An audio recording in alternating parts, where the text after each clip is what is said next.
Live. The thing is, we're live, and nobody knows that we're live. We're live again. Live and live. You're on a Facebook Live. Are you excited? I'm very excited. I think this is week number 5 of going live here at Equity Warehouse. You see the liquor back here? It's Friday night. No, dude, we're live. We can't talk about liquor. But yeah, we got liquor back there. Week number 5, episode number 5. I'm sorry I missed last week. I was a little under the weather. I know I'm Jewish and all. However, I spent Christmas at Patient First. My Catholic wife didn't really appreciate that order of business. As always, I got my Carhartt on. I don't know which way it's going. My fresh Carhartt from Christmas or Hanukkah, whatever it is. Did he deliver that to you in bed or what? I don't know, man. I think Carhartt. I think we should have a sponsor right here, Carhartt. So I got my man over here, Pete Belden, with Equity Warehouse. He's actually one of our acquisitions managers. He does a lot for us, and we appreciate that. And I just wanted to bring Pete on because he's been able not only to work with us, and we've had a great relationship, and we've been able to wholesale a bunch of properties, but also during all this, Pete's been able to Pete started with our consulting program and has grown into a position here and ultimately has grown his portfolio with a W-2 job, a full-time corporate job to, 8 rental units now? Yeah. So you got 8 rental units now? Yes. That's crazy, man. Did you ever think you'd have 8? In the past year? Yeah. I mean, a couple of years ago, I set a goal. You got to speak up right into that thing. Right into here. Yeah. A couple of years ago, I set a goal for myself to have 20 by 2020. So I'm a little bit behind that, but certainly over the last year, I think 6 over the last year. 6 over the last year, but if you do that, if you double that for this year, that if you did 12 this year, 1 a month, yeah, you could easily be at 20. Yeah, and obviously when I started off not having all the systems in place, it didn't, I wasn't able to accelerate as quick as I wanted to. Right, but now you got to, we sat down, we built a plan.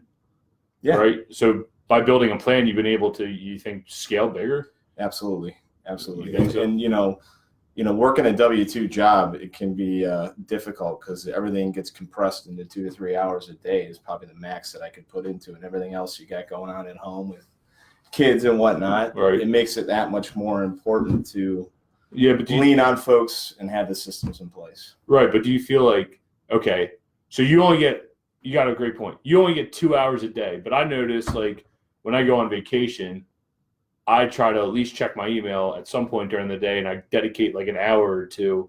I feel like when you're away on vacation, that compressed time, you get so much more done. Do you feel since like you do have that compressed time that you need to be more productive inside of that 2 hours rather than? Yeah, because I mean, with everything that you got going on between like personal life and work, you really, that time flies by. Right. So you gotta make effective use of time, and it could get better. I could get a lot better at making more effective use of that time as well. Yeah. So it's luckily enough, I have a job where it's flexible in terms of like the hours of the day that I may be working on a given day or where I may be working. So I can have a level of flexibility of what times in the day that I work can work it in. But it's one of those things where definitely. Sorry, I'm too far. Oh, I don't know if it's quiet or not. We have so many viewers today, but oh yeah, it's Friday night. We probably have what? I'm surprised Terry Royce hasn't. Where are you at, T-Bird? You in there? Are you on the beach?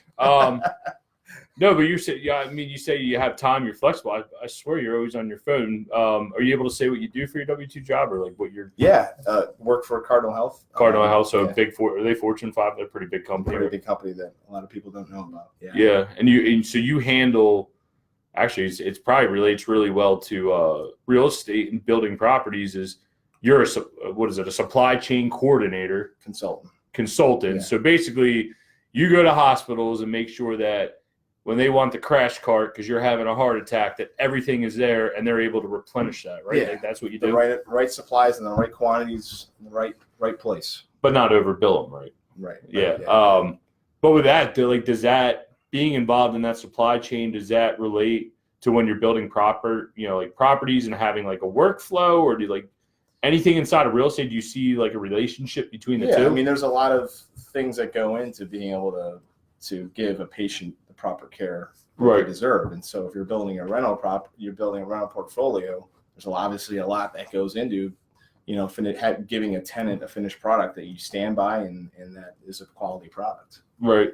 So, I mean, there's everything between finding the right tenant, the funding, what to put in the property. So there was a lot of value that I had in really working with you guys starting a couple of years ago to kind of build that out. Yeah. Otherwise, if I could probably do it on my own, but it would probably take a lot longer. So if I wanted to minimize or shorten the learning curve, that was the only way that I could do it with my W-2 job. Yeah, and I mean, we do it too. We can be space cadets. It's very easy out here, especially nowadays with the internet, and everybody has a RIA group that there's so much information. It's so easy to get overloaded and get stuck not doing versus just going out and do. Now, you were lucky. Your first rental property was a house that you lived in that you kept as a rental. Yeah. And you're looking at that, you're like, okay, what was the drive to go to number 2, 3, 4, and 8? Like, what's... Well, just like a lot of people that are in the rental game, obviously for that, I was in a position where I moved out of the city. I wanted to keep the property. I felt like given the rents that were down there that I could make some money off of it, and I did. So, I would say my whole strategy along was to start rehabbing and flipping properties and then build some cash and to be able to buy rental properties. But I realized after working with you guys and just networking that you don't need to have a pile of cash to get into the rental business as long as you're buying at the right price. Right. And so quickly kind of put aside the whole flipping and rehab business and really wanted to, drive towards building a portfolio and long-term wealth. Yeah, me and Dan say it all the time. If we never flip another house, like we're selling a rental property that we have in Philadelphia, and just going through the sales process again, I think we both had PTSD of like, oh my God, here we go, going through a buyer. I mean, I feel like you're pretty honest about it. Your first flip that you did, that was your first flip. You didn't have the HGTV $50,000 3-week success with it, did you? That's right. That's right. So my first 2 flips were kind of a crash and burn, right? But I definitely learned a lot. It wasn't necessarily a cosmetic flips there. Each flip was over $100,000 in rehab. So it was kind of went all in, which obviously was a big learning for me. I would say if you're getting into the flipping business and you're brand new and don't have a construction background, that you should definitely do more of a cosmetic flip than a overhauling a complete house, which is what we did.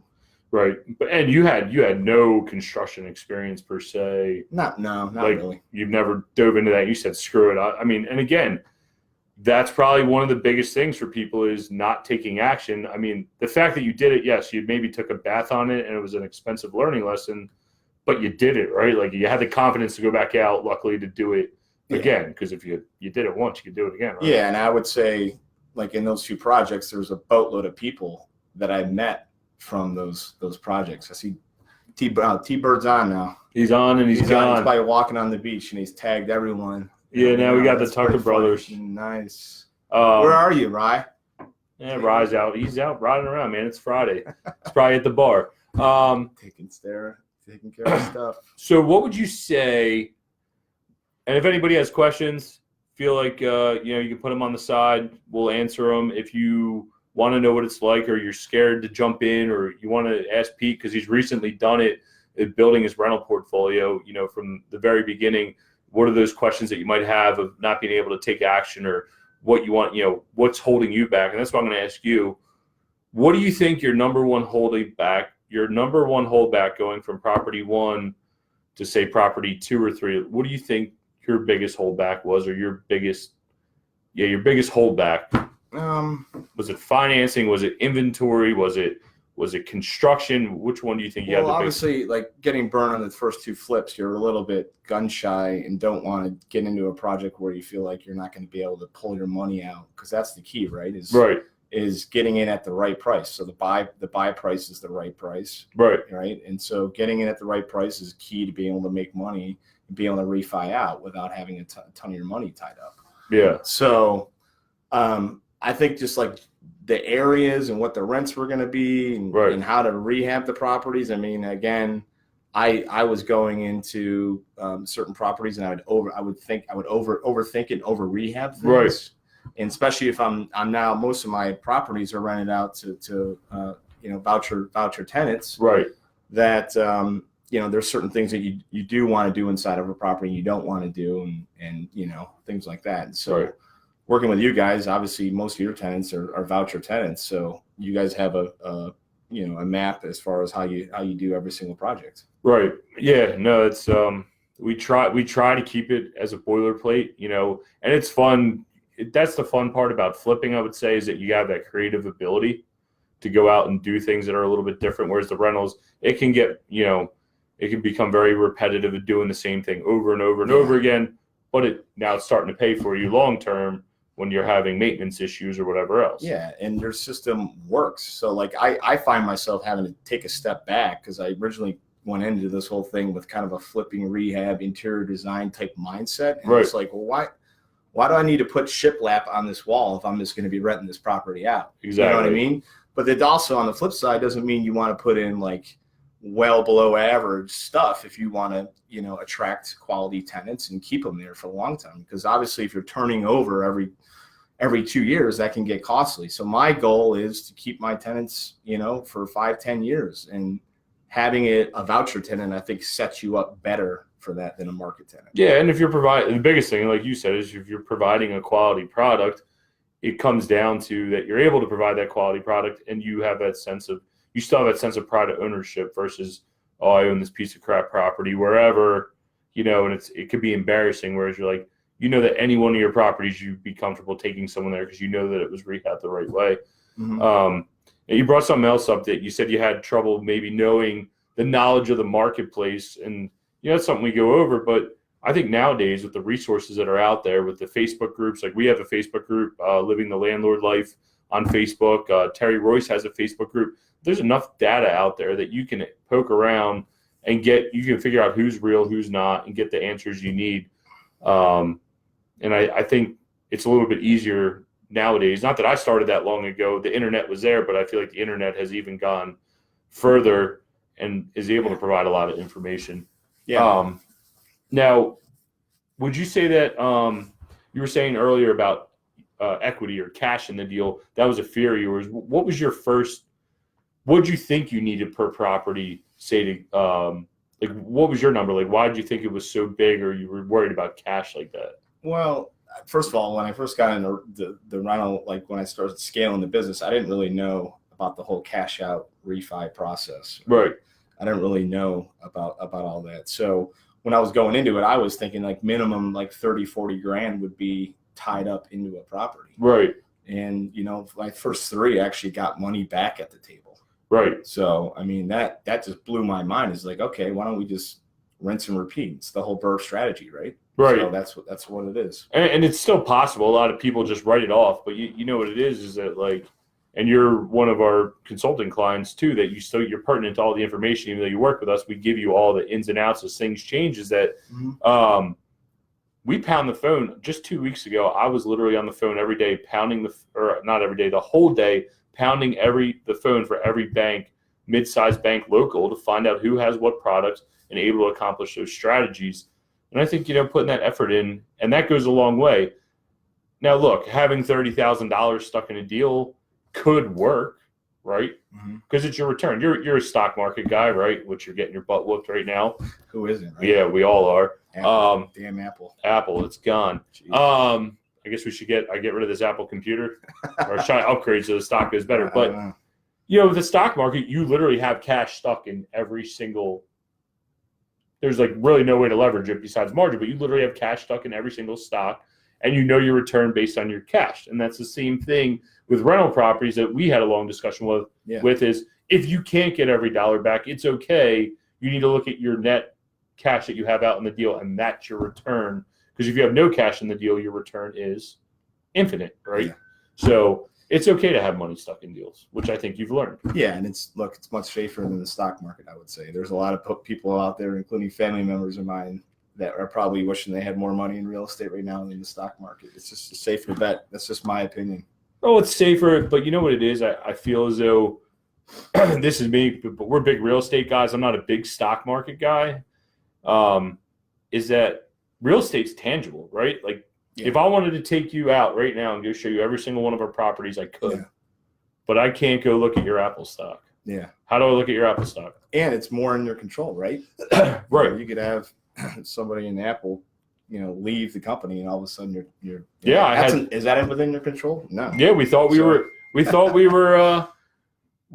were heroes when we had Square, and then I think the lady left, and I was like, oh, look at this great play. We bought Square, and then out the door. We also bought some of those stocks at the top of the market. So. Yeah, but either way, the lady left, and there goes the stock, just like you said. Funny money, right? Yeah, but either way, so real estate is tangible, and that's nice. And then the other nice thing is we've had great discussions about this, is that every month your mortgage payment, you're paying principal down, and you're that much closer to owning that property 100%. And this is, a theory of ours, is that over the life of it, somebody's in your house, your goal is to cash flow some money, pay your mortgage off, and even if the property doesn't change value, you've made money all the way through, and the property's still worth something at the end. Yeah. And I mean, I think, people are always going to need to be running houses, and it's one of those things where it's a stable strategy. The other thing I always think about and try to educate myself on is what's new in the marketplace. What are some other strategies that we can be looking at to increase wealth, right? And also be less involved in the business. So things like lease options and just general wholesaling, those are other things too to take a look at. No, you've done great with wholesaling. I think we did pretty good last year, and we did a lot of quality leads for minimal work. Yeah. But that we both, not only what your share was and what our share was, is we both took that money and were able to reinvest it into new assets that produce dividends, that produce cash flow. And that's the name of the game in the end. And that's what we're trying to do. We're all trying to do, right? Yeah. I call it house money, kind of, because you just you're taking it and you're put it out on the table again. Yeah. Invest it. So. Exactly. And that's another thing. It's like if you're going to own a stock forever, right? It's just like you're going to own a house for a very long period of time, that it's still yours at the end. It's tangible. Yeah. Hopefully it goes up. And that same thing with the stock market. Like Warren Buffett says, if you're going to own a stock, you're supposed to own it forever, right? So you're going to weather that market like this. Well, that's the same thing with real estate. If you're buying a house to rent it out, you're going to own it hopefully for a long period of time. You're going to weather those storms, and then each month you pay down your debt. So if it goes like this, you're paying down your debt, and you're worth more as it goes like this. So yeah, it's similar models, right? In the end. Yeah, absolutely. Except didn't Warren? I think you saw he lost like $1.2 billion in Apple. Yeah, 1.2 billion. I think the guy's worth a couple $100 billion. So it's nothing. It's funny money, right? It's house money. Not even 10%. So I'm glad you could stop by Friday night. I know you were out grinding on the W-2. I grinded on the W-2 yesterday. I'm grinding on the W-2 tomorrow for 24 hours. Looking forward to a good 2019. Let's get What's your big plan for 2019? I was going to close it out, but you got me stuck. You got me. Man, what's the goal for 2019? Are we going to get these 20? Yeah. You need 12 houses to get to 20. Are we going to do it this year or not? Well, by the end of 2020, by 2020. So I'm giving myself the end of 2020. You're on record here. Everybody's watching. You're going on record. Hey, I could go buy a multifamily, and there I am. Right? There you very well could. Obviously. But at the end of 2020, you're going to have 20 units. So you need to do 6 this year and 6 next year. That's the goal. That's my goal. Whether they're rental properties or lease options or some form of that's my goal. Yeah, that's a very good goal. 1 every other month. Yep. How simple is that? That's very good. It's very doable. All right. And then on the wholesaling side, we're gonna hopefully double what we did last year. So I think we both would love that. All right. Well, I'm glad Pete could stop by. There was something else I was gonna ask you, but I forgot because I keep looking at the liquor back there. So I think it's time. Well, you're just coming off of sickness. Well, no, that's a real good idea. Right. Knock the rest of it out. But either way, I want to thank Pete for stopping by. Like I said, Pete works with us as an acquisition manager. He's been able to grow his rental portfolio. I'm glad you were here to help remind people what it was like, or give a better story to what it's like to start out. Yeah. If anybody has questions, Pete's tagged in the post. If you have any questions about the consulting program, Pete handles that too for us. He was a client and had great success with it and has grown his rental portfolio. If you have any questions about that, feel free to reach out to Pete. Next week, we're going to have, I think we're going to be on site with the Ed Reed Foundation on Tuesday. Hopefully we can do a quick spot with them. We're working on something. Hopefully it pans out, and hopefully I'll be able to go live, and we'll do that as next week's episode. Pete, you got anything else? Awesome. No, that's it, buddy. All right. Well, everybody have a good weekend. Yeah, good 2019. Everybody cheer Pete on. I think maybe we'll start a Facebook group just to cheer Pete on to his 20 houses and see what he can get it to. We'll catch you guys next week. Later. And we're